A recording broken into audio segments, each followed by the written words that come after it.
जय हिंद बच्चों, math filter में आपका स्वागत है। हमारा इस चैनल पे बहुत दिन से वीडियो अपलोड नहीं हो रहा था, लगभग 10, 11, 12 दिन हो गया। कुछ प्रॉब्लम हो गया था जिसकी वजह से हम वीडियो अपलोड नहीं कर पा रहे थे, नहीं बना पा रहे थे। और पिछले की वीडियो में आपसे एक प्रश्न पूछे थे हम कि पेड़ पौधे के सभी भागों तक जो जल पहुंचाने का कार्य होता है वो किसका होता है। ठीक है, तो इसका आंसर हम आज के वीडियो में आपको बता दे रहे हैं और इस वीडियो के अंत तक जरूर बने रहें, क्योंकि इस वीडियो के अंत में भी आपसे प्रश्न पूछेंगे जिसका आंसर आपको कमेंट बॉक्स में देना है। ठीक है बच्चों, तो उस प्रश्न का आंसर है जाइलम। जाइलम ही एक ऐसा है जो पेड़ पौधों के सभी भागों तक जल पहुंचाने का कार्य करता है। ठीक है बच्चों, तो मैथ का प्रश्न में हम आज लेकर के आए हैं प्रश्नावली 9.1 का 8वां प्रश्न। इसका पहला से लेकर के 7 प्रश्न हम बना चुके हैं। जो नहीं देखे हैं प्लेलिस्ट में जा करके देख सकते हैं, या लिंक हम डिस्क्रिप्शन बॉक्स में दे देंगे, वहां से आप देख सकते हैं। ठीक है, तो प्रश्न थोड़ा बड़ा होने के कारण लिखना कठिन पड़ रहा था, इसलिए प्रश्न को स्क्रीन पर दिखा दिया गया है। आप वहां से प्रश्न को लिख सकते हैं और इसको हम लोग यहाँ पे डायरेक्ट सॉल्व करते हैं। प्रश्नों को एक बार हम पढ़ लेते हैं। प्रश्न लिखा गया है कि एक पेडेस्टल के शिखर पर एक 1.6 मीटर ऊंची मूर्ति लगी है। भूमि के एक बिंदु से मूर्ति के शिखर का उन्नयन कोण 60 डिग्री है और उसी बिंदु से पेडेस्टल के शिखर का उन्नयन कोण 45 डिग्री है। पेडेस्टल की ऊंचाई ज्ञात कीजिए। ठीक है, प्रश्न बहुत अच्छा है। जैसे जैसे प्रश्न बोल रहा है वैसे वैसे हम इसका आकृति बना लेते हैं। बोल रहा है कि एक पेडेस्टल है। पेडेस्टल कहने का मतलब होता है कि एक भवन बनाने से पहले एक ऐसे बना लिया जाता है और उसके ऊपर कुछ लगा दिया जाता है। ठीक है, तो यहाँ से आपका पेडेस्टल है, इसको लिख देंगे हम क्या, पेडेस्टल। ठीक है, और इस पेडेस्टल के शिखर पर एक मूर्ति लगा हुआ है। यहाँ से एक मूर्ति लगा हुआ है, जो मूर्ति का ऊंचाई इस प्रश्न में दिया हुआ है कितना, 1.6 मीटर है। 1.6 मीटर। ठीक है, अब यहाँ से प्रश्न में बोला है क्या कि भूमि के एक बिंदु से मूर्ति के शिखर का उन्नयन कोण 60 डिग्री है। सपोज मान के चलिए यहाँ पे भूमि का बिंदु है, तो भूमि का बिंदु, ठीक है, भूमि के बिंदु से मूर्ति का शिखर, यहाँ से मूर्ति है तो इसका शिखर यानी कि यहाँ से ऐसे सटा हुआ है, इसका शिखर का उन्नयन कोण कितना डिग्री है, इसका उन्नयन कोण जो है वो आपका 60 डिग्री का है। ठीक है, और उसी बिंदु से पेडेस्टल के शिखर का उन्नयन कोण 45 डिग्री है। यहाँ से जो है ये बिंदु, यहाँ से पेडेस्टल का शिखर का उन्नयन कोण कितना है, 45 डिग्री है। ठीक है, ये आपका 45 डिग्री है।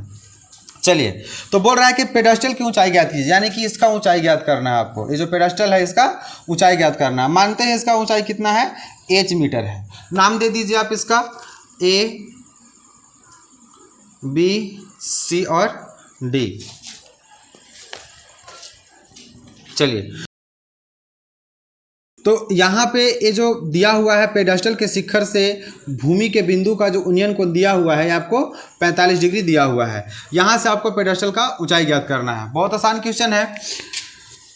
सबसे पहले आप त्रिभुज BCD ले लेते हैं। BCD से आप h बराबर ज्ञात कर लेंगे। ठीक है, उसके बाद त्रिभुज आप ACD ले लेंगे और ACD में AB प्लस BC को लेकर के यहाँ से H आपको ज्ञात हो जाएगा।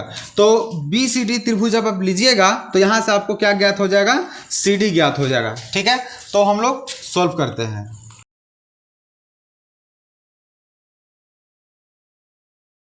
चलिए, सबसे पहले ले लेते हैं समकोण त्रिभुज BCD में। चलिए, समकोण त्रिभुज BCD में, BCD में चलते हैं तो आपको मिल जाता है क्या, BC बटा CD। ठीक है, तो BC आपका क्या है, लंब, और CD क्या है, आधार। ठीक है, इस त्रिभुज में देखेंगे, BCD में देखेंगे तो BC आपका लंब है और CD आधार है। तो लंब बटा आधार क्या होता है, tan होता है। तो लंब बटा आधार बराबर tan थीटा होता है। चलिए, BC का वैल्यू देखिए दिया हुआ है कितना, h है बराबर बटा में, सॉरी, BC का वैल्यू दिया हुआ आपका h, माने है आप CD का CD रहने दीजिए क्योंकि CD आपको ज्ञात करना है, बराबर में tan थीटा।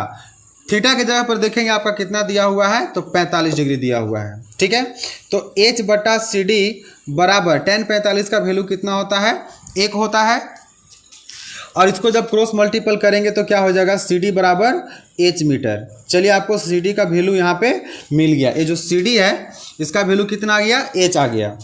अब लेते हैं त्रिभुज बड़ा वाला, यहाँ से ए सी डी में लिखेंगे पुनः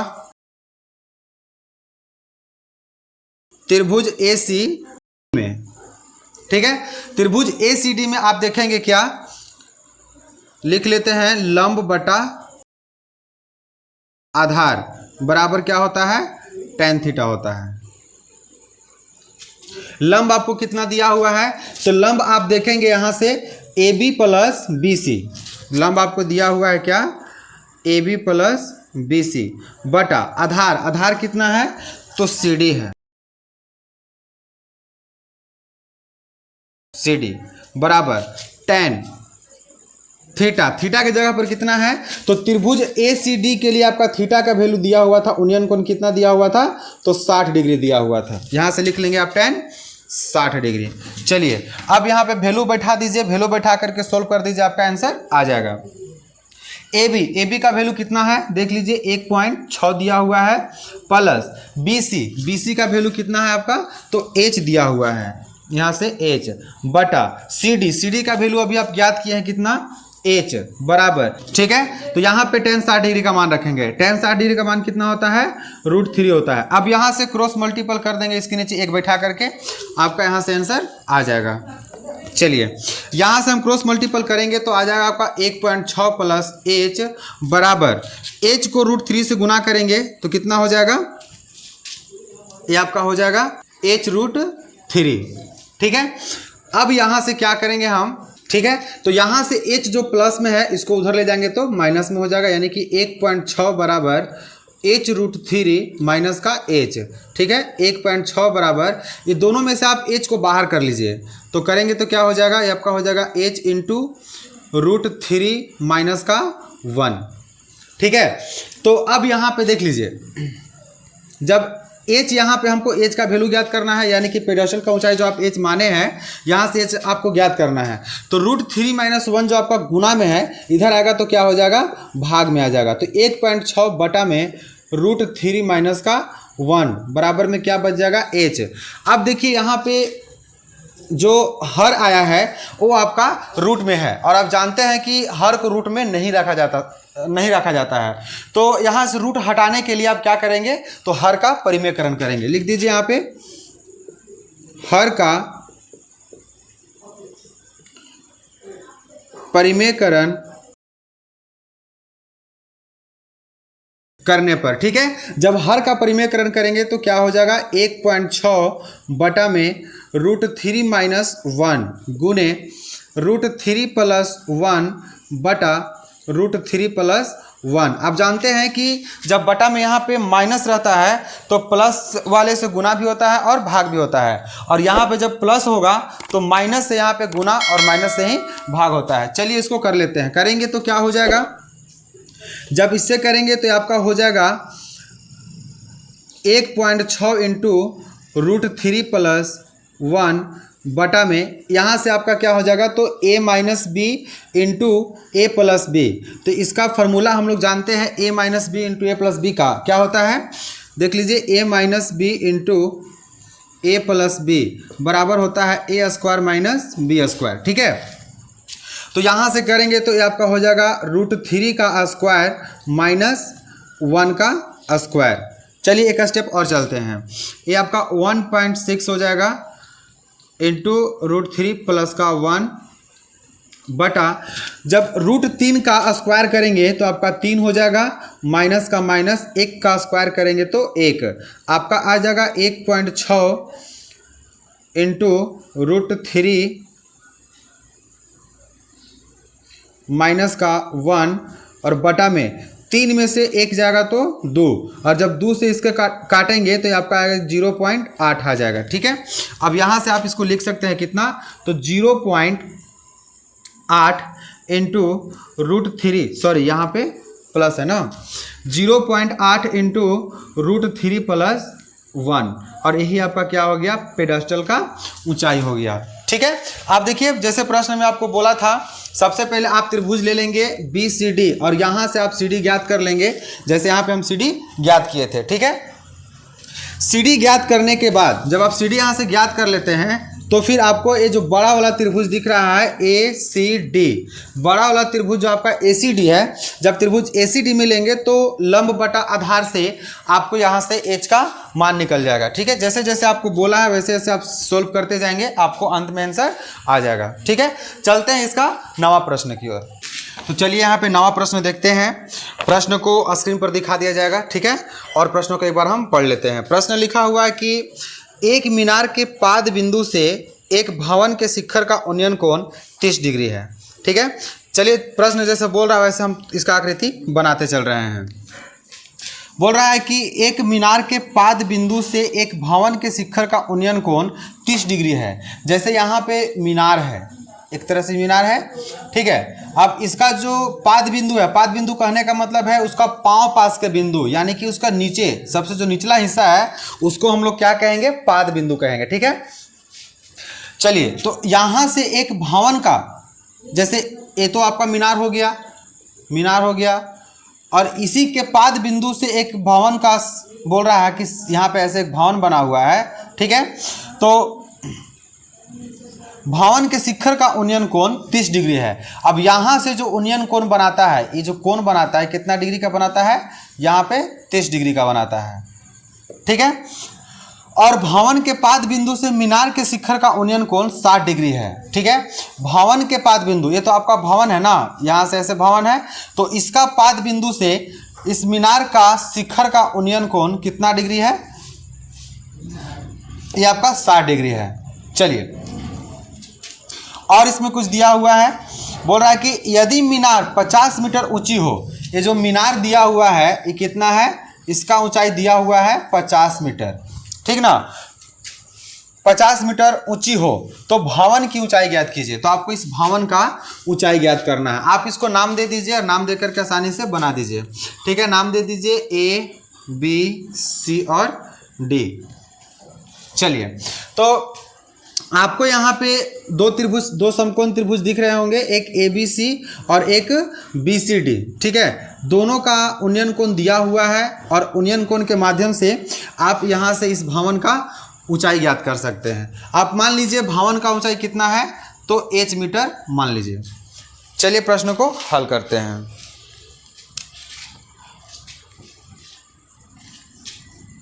चलिए लिखेंगे क्या, माना भवन की ऊंचाई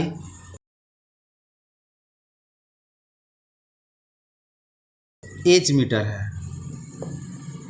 ठीक है, जब भवन की ऊंचाई H मीटर मान लिए तो चलते हैं हम लोग समकोण त्रिभुज। तो समकोण त्रिभुज, सबसे पहले समकोण त्रिभुज ABC में चलते हैं। ABC में, ABC में आपका लंब बटा आधार क्या हो जाएगा, tan थीटा हो जाएगा।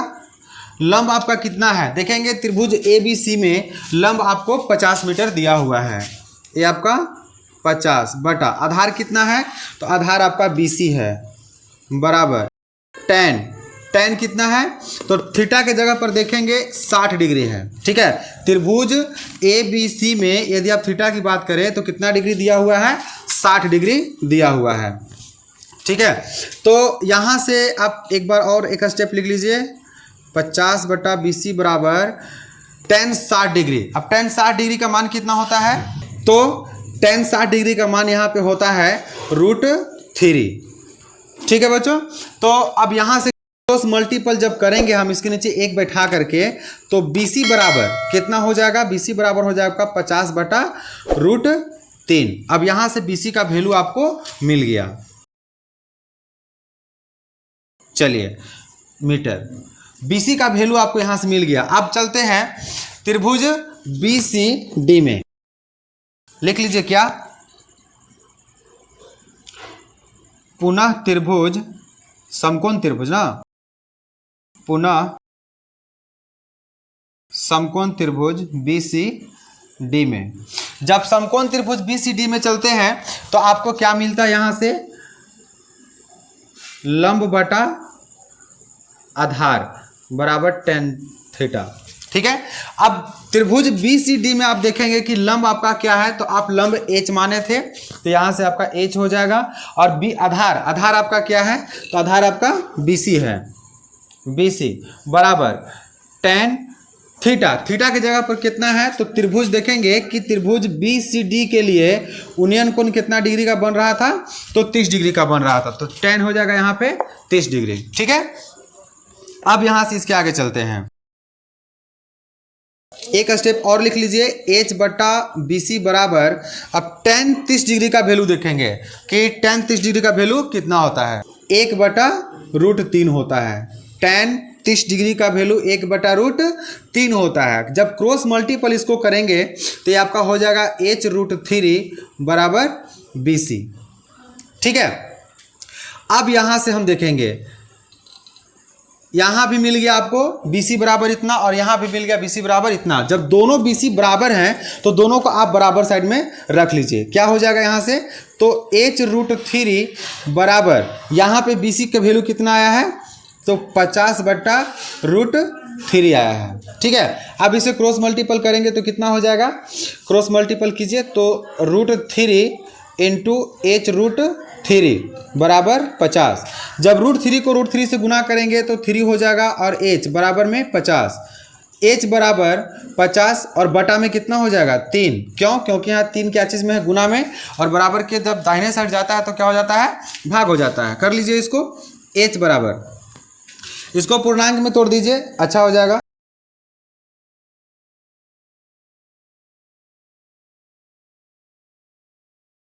चलिए, तो H बराबर जब इसको पूर्णांक में तोड़े तो हो गया कितना, 16.2/3, क्योंकि 16 × 48 और 2 50, 50/3 को आप लिख सकते हैं क्या, 16.2/3, और यही हो गया भवन का ऊंचाई। ठीक है। प्रश्न बहुत आसान था, बहुत ही आसान प्रश्न था, बस इसको पढ़िए, जैसे जैसे प्रश्न में बोल रहा है आप वही काम कीजिए, उससे अलग कुछ भी काम मत कीजिए। आपको प्रश्न खुद ब खुद ले चलेगा कि आपको ये काम करना है। यदि ये भी रूट में आता तो इसको भी हम हर का परिमेयकरण करते, जैसे पिछला प्रश्न में किए थे, लेकिन इसमें रूट नहीं आया, रूट यहाँ से कट गया, गुना किए तो रूट हट गया यहाँ से, और अंत में आपका पूर्णांक में आंसर आ गया। ठीक है बच्चों, तो मैथ का प्रश्न में बस इतना ही। आप इसे देख लीजिए, आप इसको बनाइए, एक बार बना करके कोशिश कीजिए, अपने से बनाकर कोशिश कीजिए, और जब नहीं बनता है तो वीडियो को एक बार देख लेंगे। तो मैथ का प्रश्न में बस इतना ही, और चलते हैं आज का जीके का प्रश्न में।